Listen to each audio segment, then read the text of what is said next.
it has been the dominant issue here locally for the last couple of years, and that is the homelessness crisis. It is a story about drugs, but it's also a story about unbelievable dysfunction with our government. And I call it the homelessness industrial complex. There's a lot of money at stake here. There are competing groups that are battling for it, and it has just risen to ridiculous extremes. And our reporter, Carolyn Osorio, has been closely tracking this. And Carolyn, we've got two groups really at play here. Lehigh, the Low Income Housing Institute, and Nicholsville. Just give me a real nutshell differentiation between those two organizations. Well, the two organizations once worked together, and then 3 months ago, Lehigh severed their contract with Nicholsville in running the three tiny house villages, which is Othello, Georgetown, and Northlake, because there was complaints that they were unfairly barring people, which means they were kicking people out of the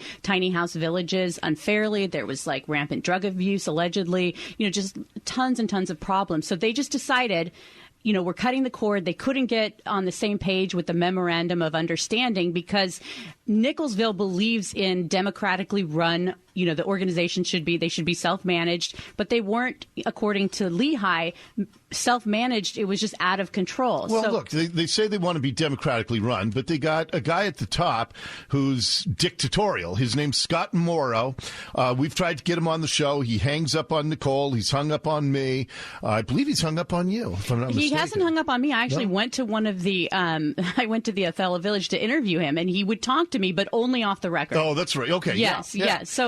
So what's going on now? At City Council, there are people like Kashama Sawant who want Nicholsville and Lehigh to work together, and she wants some mediation to make that happen. Lehigh and Nicholsville have both made tremendous contributions, and rather than lose all those contributions, that we urge mediation between the two parties, and I feel like that's the best way forward, and I hope you will all join me in that, and I'll make sure it's sent to you all. Okay, but you talked to Sharon Lee, who's the executive director at Lehigh, and she doesn't quite see it that way. She absolutely doesn't see it that way.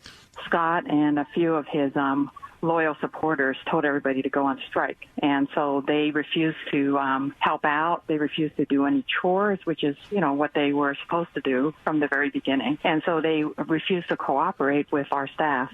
And as a matter of fact, they created a terrible situation because they locked the gates so that people couldn't get into the village, and they created a crisis for people who were scared of leaving the village. And they started throwing donated food away, and they started throwing trash on the ground and throwing food on the ground, saying that they're on strike and they want to cause as much disruption as possible. So we're still providing supplies, and we're providing case management services.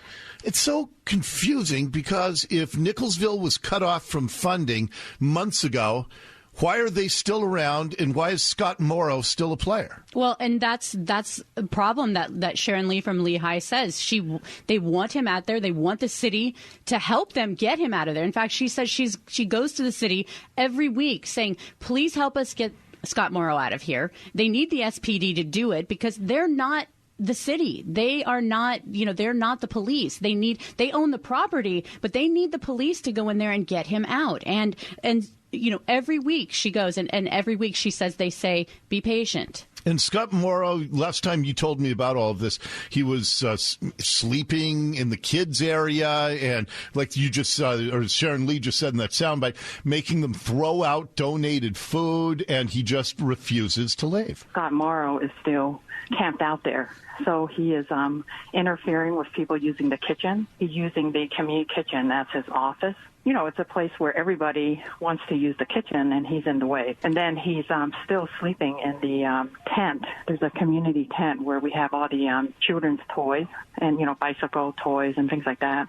And he's still sleeping in there. And so the taxpayers are paying for this. Are these supposed to be dry encampments? Is there supposed to be no alcohol there? Yes. Othello, which is where he is camped out, it's a code of conduct violation to have any drugs or alcohol there.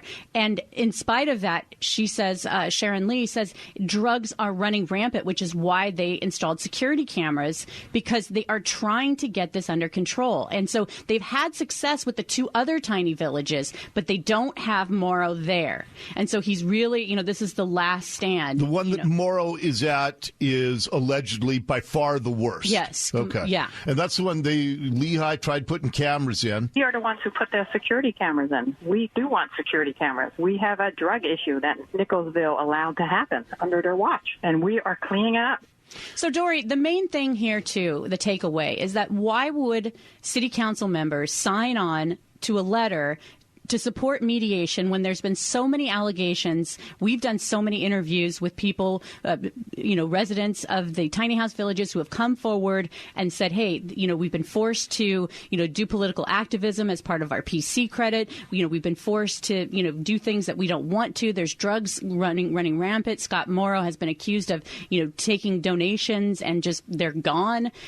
Why, why would council members sign on to to force Lehigh to possibly mediate with this organization when they clearly do not want to, and they are boots on the ground working with Nicholsville?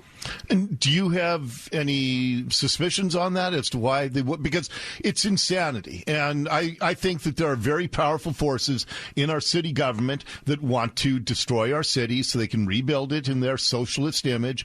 Have you seen or heard anything that would answer that question? Why are they doing this? According to sources that multiple sources, they, apparently Morrow has deep connections with council members, and uses those ties. Yeah, and he will send just an army of people who may be using from this Nicholsville encampment to speak and organize at council meetings. What Nicholsville does is that they make a concerted effort to have people call, and they show up and testify. They basically badger the city council members so that they can get attention. So here's the bottom line, Carolyn. There's no way we're going to solve this problem if we're throwing $100,000 per homeless person per year at the problem, and the people who are in charge of helping to solve this issue and helping to change and turn these lives around, they can't even get along at any basic level.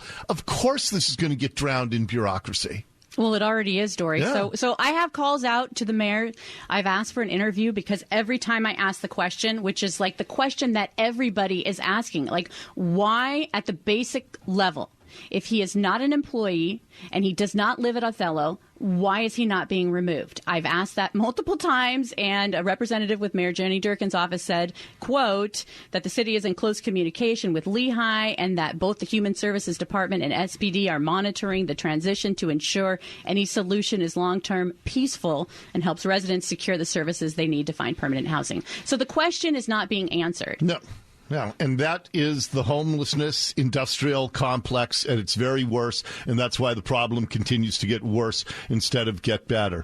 Well, after you, if you ever talk to the mayor, let me know. Let me know what she has to say. I will, Dori. All right, thank you. Carolyn Osorio, and as always, love to hear your thoughts on this. The Online Trading Academy text line is 98973. That's 98973. But this is a problem that does not get solved as long as you got people bickering over money at the top and control and power of the council. Like with almost everything in government, this isn't about saving lives, changing lives, turning lives around. It's about money and power, and everything government connected ends up being about that. All right, lots more straight ahead.